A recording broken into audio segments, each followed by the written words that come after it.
Okay, Max, who do you have here? Raquel Rodriguez. Rodriguez. Vic, you ready? Okay, this is page 20. Rodriguez on page 25. All right, Ms. Rodriguez, you're charged with driving while intoxicated. You're facing up to 6 months in jail and or a $2,000 fine. We're going to do probable cause. You have the right to remain silent. Anything you say can or will be used against you. You have the right to have an attorney present. If you cannot afford one, one will be appointed to you. Yes, Judge. Okay. The officer initiated a traffic stop after observing the defendant's vehicle traveling 94 miles per hour in a 65-mile-per-hour zone. The officer observed an odor of an alcoholic beverage, and the defendant admitted to the officer that she had 2 drinks. Standard field sobriety tests were conducted, HGN 4 out of 6, walk and turn 5 out of 8, one leg stand 2 out of 4. The DIC was read and breath was refused. A blood search warrant was signed and executed. Felt like that went really fast. So the stop was for speeding. For speeding, yes. Then, And then after that, they had an odor of an alcoholic beverage, and she made an admission that she drank two beverages. just an odor and admission of 2 beers. Any other indication of intoxication? I mean, slurred speech, bloodshot eyes. I know that while the SFSTs were, this is for the gyms, while the SFSTs were being conducted, she was not understanding, like the officer had to explain, I think at least 4 times, the instructions for the walk and turn, the one leg stand. He also noticed that I think she took off her boots for the one leg stand. She was stumbling when she was taking them off. So there were other signs that the officer. That's what I want. I mean, just an odor, not even a strong odor at that, you know? And then you just have an admission of 2 beers. You don't know what time. Was it over a 12-hour span? You know, there's no accident here. There's no, is she a Spanish speaker? I believe so, Your Honor. I don't see any indication of that.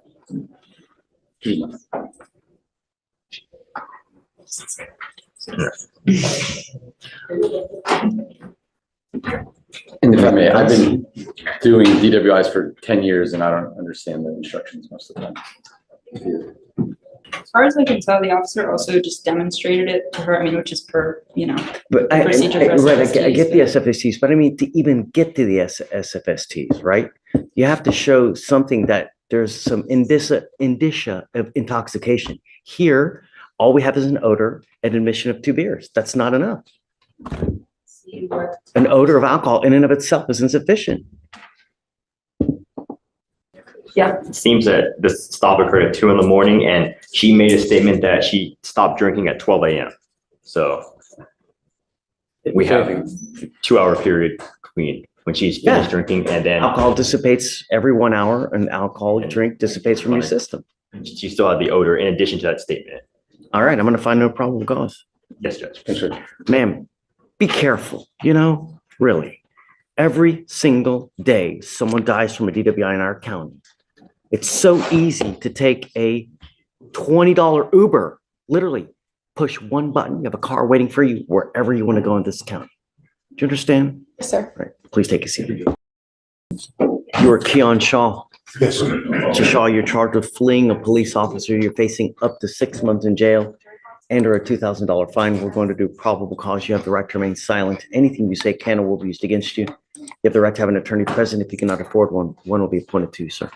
Yes, Judge. On October 27, 2024, officer was conducting a routine patrol on Eldridge Parkway when he noticed the defendant's motor vehicle traveling at an unsafe speed, exceeding the posted 35-mile-per-hour zone.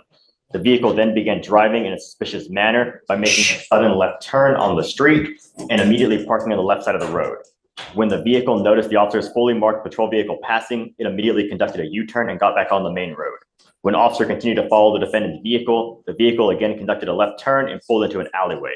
When the officer initiated his emergency equipment in an attempt to conduct a traffic stop, the defendant's motor vehicle passed multiple safe stopping points before finally coming to a stop after traveling 0.5 miles through a dark and empty parking lot.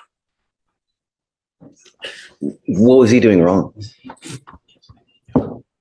According to the officer, he was originally traveling at an unsafe speed, exceeding the speed limit, 35 miles. He was exceeding that speed limit. By how much?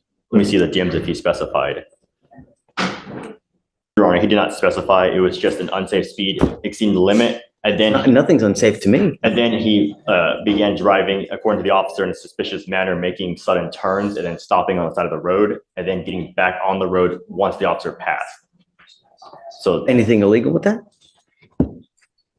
You know, Right, I believe it would just be the speed limit would be the point at which the officer. it's a conclusory statement. We need to have like a workshop on how to write ORs, man, for real.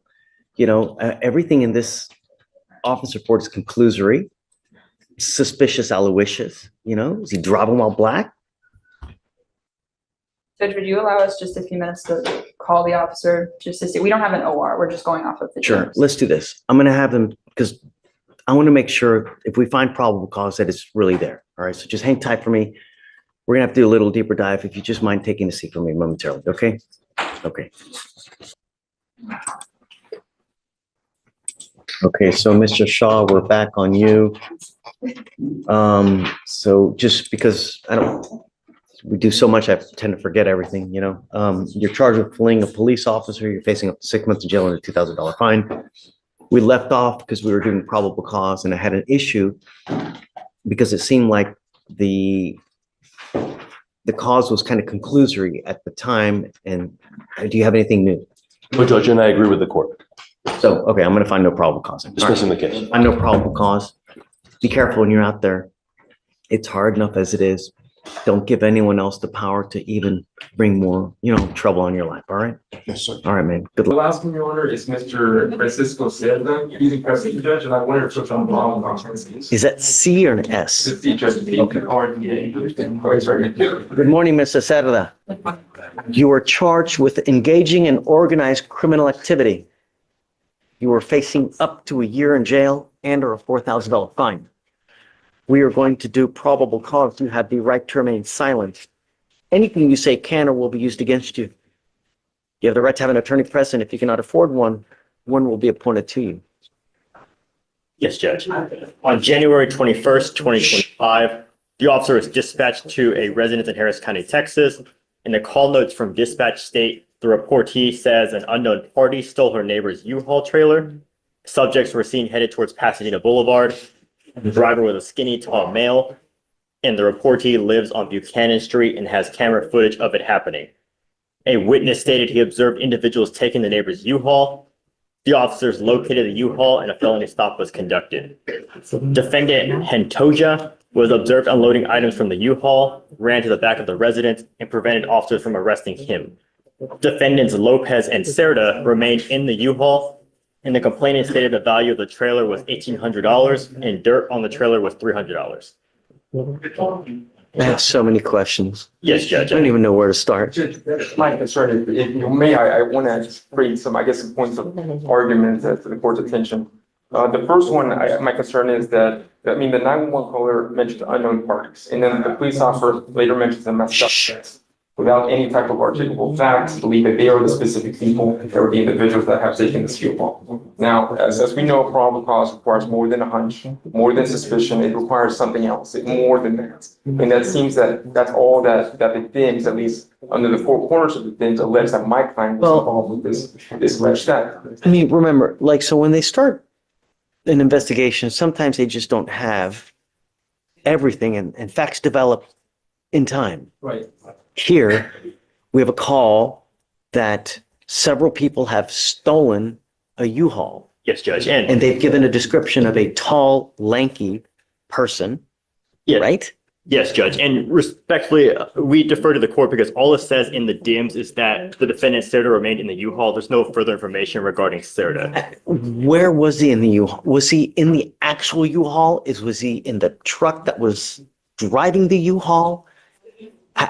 How was he engaged in this alleged criminality? Like, And Your what Honor, can you just, does mere presence impute criminality? Judge, and that's exactly right. Texas law says that mere presence is not enough to Dude, bring trouble. I'm with you. Oh, yes, sir. But, so, we're not arguing against that, Your Honor. And like I said, we defer to the court because we don't have that information. We'd have to await the OR and we don't have that at this time. So- but I'm not going to sit here and hold Yes, Judge. someone. And that's why we defer to the court. Let's look at what the statute says, because, 7102.